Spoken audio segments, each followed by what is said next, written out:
आज का टॉपिक है केमिकल रिएक्शंस ऑफ अल्केन। आप लोगों को रिवाइज करवाती रहूँ कि अल्केन्स किस तरह के कंपाउंड्स थे और इनकी नेचर ऑफ रिएक्शन किस तरह की ये शो करते हैं। तो अल्केन्स वो तमाम कंपाउंड जिसमें carbon to carbon single bond present होता है that are called as alkanes.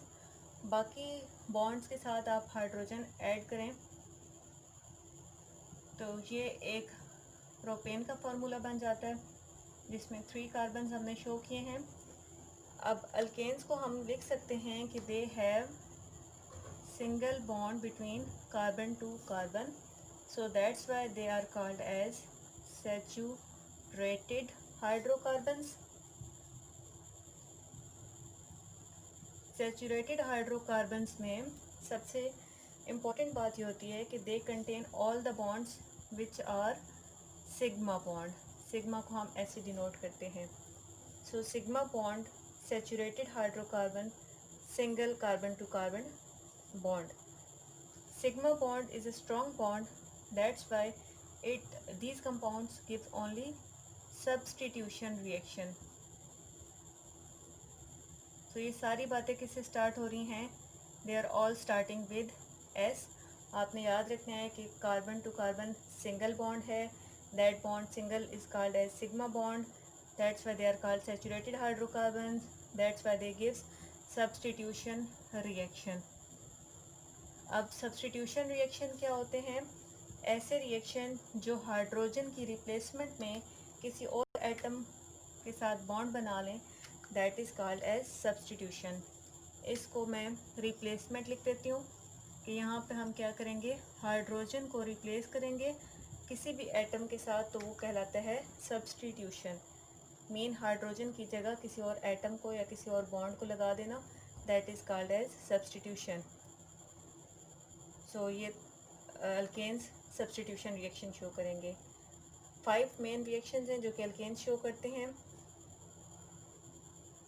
तो सबसे पहला रिएक्शन है combustion shown by alkanes. Combustion का रिएक्शंस अल्कीन और अल्काइन भी शो करते हैं। हम कह सकते हैं कि generally all the hydrocarbons show combustion reaction. इसमें हम रिएजेंट ऐड करते हैं, ऑक्सीजन फ्लेम देते हैं और प्रोडक्ट्स में कार्बन डाइऑक्साइड, वाटर और एनर्जी प्रोड्यूस हो जाते हैं। अब कंबस्शन की इम्पॉर्टेंट बात ये होती है कि कंबस्शन को इनिशिएट करवाने के लिए भी आपको एनर्जी चाहिए, लेकिन इसके साथ साथ ये रिएक्शन हाईली एक्सोथर्मिक होते हैं। यानी कि एक दफ़ा आपने स्टार्ट करा दिया, इनिशिएट करा दिया, थोड़ी सी अमाउंट ऑफ एनर्जी यूटिलाइज कर ली, उसके बाद रिएक्शन खुद ब खुद होता है और उसके नतीजे में काफ़ी सारी एनर्जी यहाँ से एग्जिट होती है, that's why they are called as exothermic reaction. Oxidation reaction, हम इसका इनकम्प्लीट ऑक्सीडेशन रिएक्शन करवाएंगे या वो रिएक्शन जिसमें लिमिटेड सप्लाई ऑफ ऑक्सीजन मौजूद हो, that is called as oxidation reaction. Catalytic oxidation तब होती है जब आप एटॉमिक या नेसेंट ऑक्सीजन यूज़ करते हैं in the presence of some catalyst. तो कैटलिस्ट की मौजूदगी में एटॉमिक ऑक्सीजन यूज़ करते हुए जो रिएक्शन हम अल्केन्स का करवाएंगे, that will be called as catalytic oxidation. Nitration word आया है नाइट्रिक एसिड से, HNO3 यहाँ पे हम यूज़ करेंगे और HNO3 को हम ओपन करके लिखें तो इसका ये फार्मूला भी होता है HNO3। HNO3 nitric acid use करते हुए अल्केन के साथ जो रिएक्शन कराएंगे, that will be called as nitration reaction. Halogenation word is derived from halogens, तो यहाँ पे हम हेलोजेंस के साथ रिएक्शन करवाएंगे। कंडीशंस देखेंगे कि कौन कौन से हेलोजेंस किस तरह रिएक्ट करते हैं अल्केन्स के साथ। सो वन बाय वन हम तमाम रिएक्शन को देख लेते हैं। तो ये हमारे पास 5 डिफरेंट टाइप्स ऑफ रिएक्शंस हैं जो कि अल्केन्स शो करेंगे। सबसे पहला रिएक्शन है कंबस्शन का, जलने का प्रोसेस। कोई भी अल्केन, कोई भी हाइड्रोकार्बन जब ऑक्सीजन के साथ इन the presence of flame burn करता है तो उसके नतीजे में हमेशा सेम प्रोडक्ट्स बनती हैं, carbon dioxide, water plus energy release होती है। ये वो रिएक्शन है जब आपके पास एक्सेस ऑफ ऑक्सीजन प्रेजेंट होती है। यहाँ पे कार्बन और ऑक्सीजन की रेशो 1:2 मॉलिक्यूल्स हैं। वाटर के मॉलिक्यूल्स भी यहाँ पे 2 रिलीज होते हैं। Next is oxidation which is incomplete burning, यानी कि अगर आपके पास किसी भी वजह से ऑक्सीजन की सप्लाई लिमिटेड हो जाती है, कम ऑक्सीजन अवेलेबल होता है, तो यही alkane limited supply of oxygen के साथ मिलकर carbon monoxide plus water plus simple carbon solid deposited form में प्रोड्यूस करती है। सो कार्बन ऑक्सीजन एक्सेस में हुआ तो प्रोडक्ट्स ये हैं, ऑक्सीजन की सप्लाई लिमिटेड हुई तो उसकी प्रोडक्ट्स चेंज आती हैं। This is called as incomplete oxidation. ये तब होती है जब ऑक्सीजन की सप्लाई लिमिटेड होती है। जैसे सर्दियों में जब हम हीटर ऑन करते हैं तो हमारा ऑक्सीजन मीथेन की बर्निंग में यूज़ होता है, गैस की बर्निंग में यूज़ होता है। इस वजह से रूम में ऑक्सीजन की सप्लाई कम हो जाती है, जिसकी वजह से कार्बन मोनोऑक्साइड बनना शुरू हो जाती है, जो कि सफोकेशन कॉज करती है। दैट्स वाई कहा जाता है कि खिड़कियाँ, दरवाज़ा या कोई सोर्स जिससे ऑक्सीजन आए खुला रखना चाहिए ताकि आपके पास सफोकेशन ना हो। Next type of reaction that is shown by alkane is nitration. CH4 plus nitration में हमने क्या यूज़ करना था? Yes, nitric acid. दोनों को ओपन करके लिखते हैं। CH4 means C bonded along the 4 sides from hydrogen. HNO3 is like this, HONO2। तो आप लोग गैस कर सकते हैं कि आपको एक वाटर का मॉलिक्यूल रिमूव होता हुआ नज़र आएगा। यहाँ से पहली प्रोडक्ट जो फॉर्म हो जाएगी दैट इज़ वाटर। वाटर जब यहाँ से रिमूव हो जाता है तो पीछे क्या बच जाता है? CH3 along with NO2, CH3 bond NO2, nitromethane. So it is a substituted product of methane, जिसमें हाइड्रोजन को रिप्लेस किया है नाइट्रो ग्रुप ने।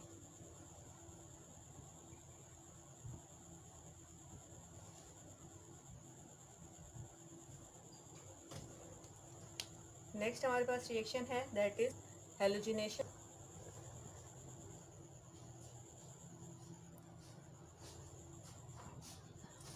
इसमें कौन कौन से हेलोजन चूज हो सकते हैं? Fluorine, chlorine, bromine and iodine. अब अगर हेलोजन फैमिली में मूव करते हैं तो फ्लोरीन का साइज़ सबसे छोटा होने की वजह से फ्लोरीन सबसे ज़्यादा रिएक्टिव है। आयोडीन साइज़ सबसे बड़ा है, इस वजह से रिएक्टिविटी सबसे कम होती है। फ्लोरीन के रिएक्शन इतने विग्रस होते हैं कि आउट ऑफ कंट्रोल हो जाते हैं, इनको कंट्रोल करना मुश्किल हो जाता है। सो हम फ्लोरीन के रिएक्शन नहीं यूज़ करते। आयोडीन इतना लीस्ट रिएक्टिव है, इतना कम रिएक्ट करता है, इतना स्लो रिएक्ट करता है कि इसकी प्रोडक्ट बहुत अरसे बाद, बहुत टाइम टेकिंग प्रोसेस होता है, तो आयोडीन को भी हम यूज़ नहीं करते। पीछे रह गया आपके पास क्लोरीन एंड ब्रोमीन। ये दो आप यूज़ कर सकते हैं as a halogen in case of halogenation of alkanes. तो हम यहाँ पे क्लोरीन की हेलोजिनेशन देखेंगे। क्लोरीन 3 कंडीशंस में हेलोजिनेशन का रिएक्शन देता है। ब्राइट सनलाइट,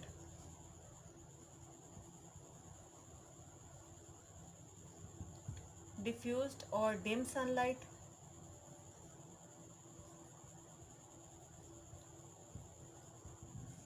और अगर सनलाइट नहीं होती तो फिर क्या होता है? If there is no sunlight present, chlorine will not react. No reaction occur.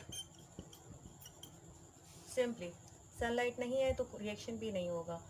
बात आ जाती है bright sunlight and diffuse sunlight की। ब्राइट सनलाइट में रिएक्शन इतना फास्ट होता है, रैपिड होता है कि सारा मीथेन एक ही दफ़ा सारे क्लोरीन के साथ रिएक्ट कर देता है। सो हम 2 मॉलिक्यूल्स यूज़ करेंगे। It's mean 4 chlorine atoms react with 4 hydrogens to produce 4 HCl at once. पीछे रह गया सिर्फ कार्बन। ये डिपॉजिट फॉर्म में, कार्बन सॉलिड फॉर्म में सेपरेट हो जाता है।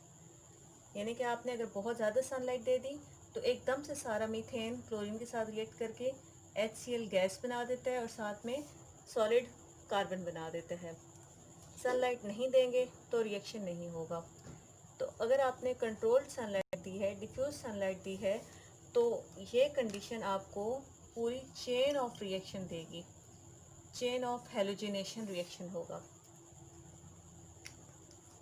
हमारा फोकस फिलहाल डिफ्यूज सनलाइट में चेन रिएक्शन कैसे होता है ये देखना है।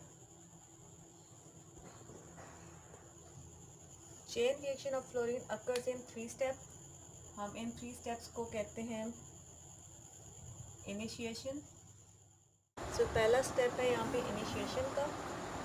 इनिशिएशन मीन्स स्टार्ट रिएक्शन कैसे होता है। रिएक्शन स्टार्ट होता है बाय रेडिकल फॉर्मेशन। यहाँ पे हम सनलाइट के लिए यूवी इस्तेमाल करें, 2 क्लोरीन 2 क्लोराइड रेडिकल में कन्वर्ट हो जाते हैं। इसको आप ओपन करके भी लिख सकते हैं, Cl radical plus Cl radical. यहाँ पे होमोलिटिक क्लीवेज होता है। होमोलिटिक क्लीवेज किसको कहते हैं? कोई भी कोवलेंट बॉन्ड हो वो 2 इलेक्ट्रॉन्स की शेयरिंग से बनता है। जब ये बॉन्ड ब्रेक होता है, अगर ये बॉन्ड दोनों के दरमियान इक्वली ब्रेक हो जाता है, एक इलेक्ट्रॉन एक की तरफ, दूसरा इलेक्ट्रॉन दूसरे की तरफ, तो ऐसे ब्रेकेज को कहते हैं होमोलिटिक क्लीवेज। क्योंकि यहाँ पे दोनों एटम्स की इलेक्ट्रोनेगेटिविटी सेम होती है, दैट्स वाई होमोलिटिक क्लीवेज होता है। बराबरी की तकसीम होती है, दोनों के पास एक एक इलेक्ट्रॉन आ जाता है और इसके नतीजे में हमेशा क्या होता है, रेडिकल्स फॉर्म होते हैं। अब एक दफ़ा ये रेडिकल्स बन गए तो नेक्स्ट स्टेप क्या आएगा, प्रोपागेशन, यानी कि चेन कैसे इलोंगेट होगी, चेन रिएक्शन आगे कैसे मूव करेगा। मीथेन CH4 एक क्लोराइड रेडिकल से रिएक्ट करेगा और ये बॉन्ड यहाँ से ब्रेक होकर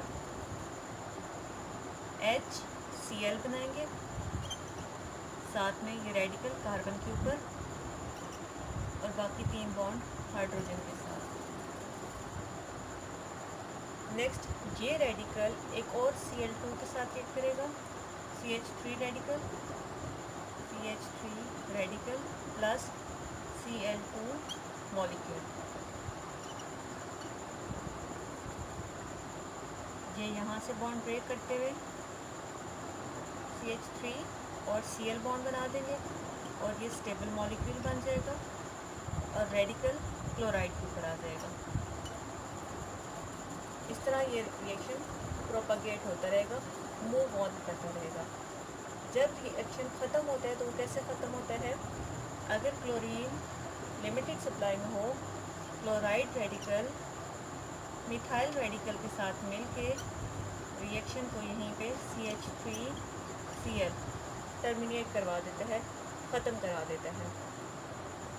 सो हम अब इसको इन डिटेल देखते हैं कि ये सारा 10 स्टेप्स में किस तरह रिएक्शन होता है। आपने ट्रिक्स के साथ याद रखना है, ट्रिक्स के साथ याद करेंगे तो हेलोजिनेशन रिएक्शन आपके लिए बड़ा इजी हो जाएगा। फॉलो कर रहे होते हैं, that is free radical mechanism. Free radical mechanism, इस मैकेनिज्म के 10 स्टेप्स हैं। 1 बाय 1 उन 10 स्टेप्स को हम देख लेते हैं, साथ साथ चलेंगे, ट्रिक्स के साथ चलेंगे तो ये 10 स्टेप्स आप लोगों के लिए बहुत आसान हो जाएंगे। सो फर्स्ट स्टेप में क्या होता है, chlorine in the presence of sunlight break हो जाता है। ये कोवलेंट बॉन्ड है और यहाँ से होमोलिटिक क्लीवेज होता है, यानी कि बराबर तकसीम हो जाता है। Homo mean same, lytic mean break down. ये इलेक्ट्रॉन इस क्लोरीन के ऊपर, ये इलेक्ट्रॉन इस क्लोरीन के ऊपर, तो क्लोरीन प्लस क्लोरीन रेडिकल की फॉर्म में आ जाता है, या इसको आप 2 क्लोराइड रेडिकल लिख सकते हैं। अब जो नेक्स्ट स्टेप्स हैं उसमें एक स्टेबल मॉलिक्यूल होगा और एक रेडिकल होगा। ये रेडिकल यहाँ लिख रहे हैं तो Cl रेडिकल है तो इसके साथ क्या होगा, stable molecule CH4 will be stable molecule, because इसके ऊपर कोई रेडिकल नहीं है। जो रेडिकल होता है वो हाईली रिएक्टिव होता है, इस वजह से वो स्टेबल नहीं होता। रेडिकल एक एक करके यहाँ से सारे हाइड्रोजन को अपने साथ बॉन्ड बना के ले जाएगा। और ये देखें, ये रेडिकल का इलेक्ट्रॉन है, ये हाइड्रोजन के इलेक्ट्रॉन के साथ यहाँ से बॉन्ड बनाएंगे, क्या बनेगा? HCl।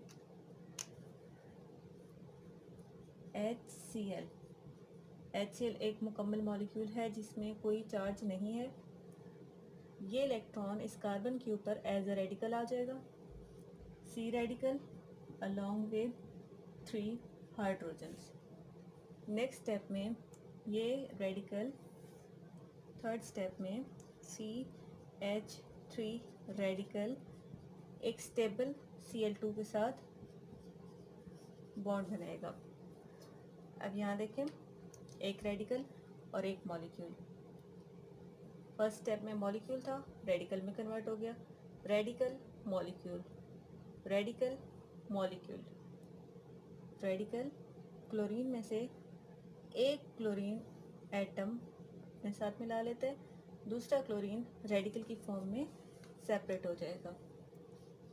Cl radical plus CH3 bond Cl, CH3 bond Cl।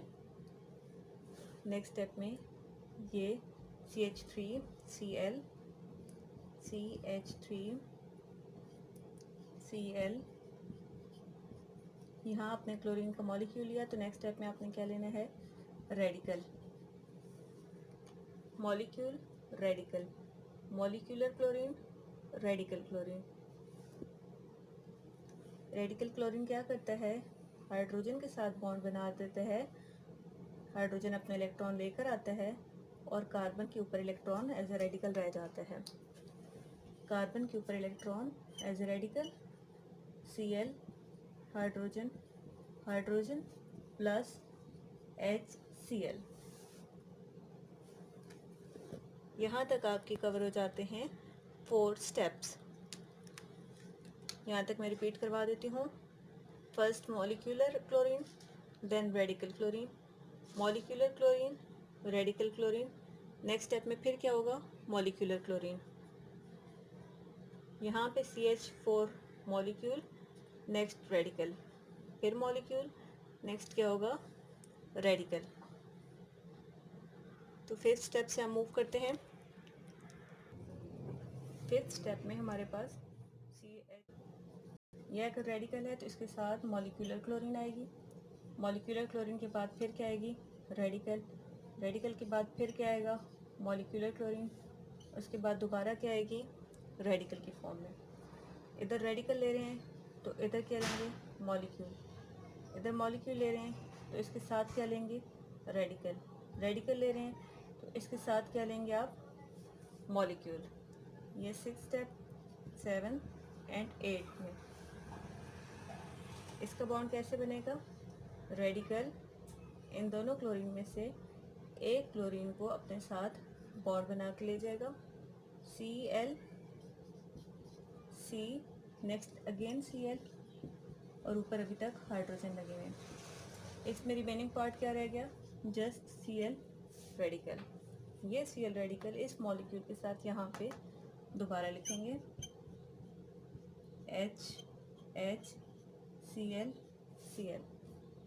Bond बनता है, रिएक्शन स्टार्ट होता है फ्रॉम रेडिकल। रेडिकल किस पे अटैक करता होता है? हाइड्रोजन पे। ये बॉन्ड यहाँ से ब्रेक होगा, HCl फॉर्म होगा, अलॉन्ग विद ये इलेक्ट्रॉन कार्बन के ऊपर रेडिकल की फॉर्म में रह जाएगा, Cl Cl and H, Cl CHCl2 CHCl2। Reaction start होगा रेडिकल से, क्लोरीन को अपने साथ मिलाएगा और इस क्लोरीन को रेडिकल की फॉर्म में फ्री कर देगा। CCl2 H ऑलरेडी लगे हुए थे और एक Cl अभी इसने लिया, प्लस ये Cl रेडिकल की फॉर्म में आ गया। नेक्स्ट ये दोनों इधर आ जाएंगे।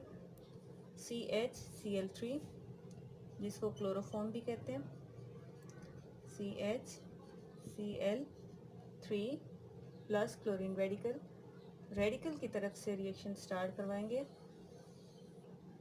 HCl plus CCl3 radical, CCl3 radical,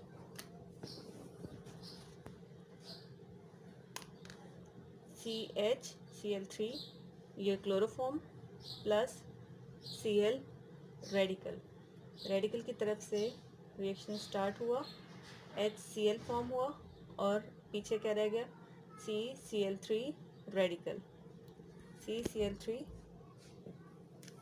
ये radical. Next 9th CCl3 radical Cl2 के साथ बॉन्ड बनाता है, रिएक्शन स्टार्ट करवाएंगे रेडिकल से, एक क्लोरीन यहाँ आएगा, CCl4 प्लस Cl रेडिकल की फॉर्म में सेपरेट हो जाएगा। लास्ट स्टेप में टर्मिनेशन का स्टेप होता है, एक मिथाइल रेडिकल इस रिमेनिंग क्लोरीन रेडिकल के साथ मिलके CH3Cl बना देते हैं और यहाँ रिएक्शन टर्मिनेट एंड जब फिनिश हो जाता है। सो 10 स्टेप्स में आपने इस रिएक्शन को कवर कर लेना। आई होप सो हेलोजनेशन का फ्री रेडिकल मैकेनिज्म अब आपको क्लियर हो गया है। अगर फिर भी आपका कोई क्वेश्चन है तो आप कमेंट्स में पूछें। Thank you for watching, keep learning.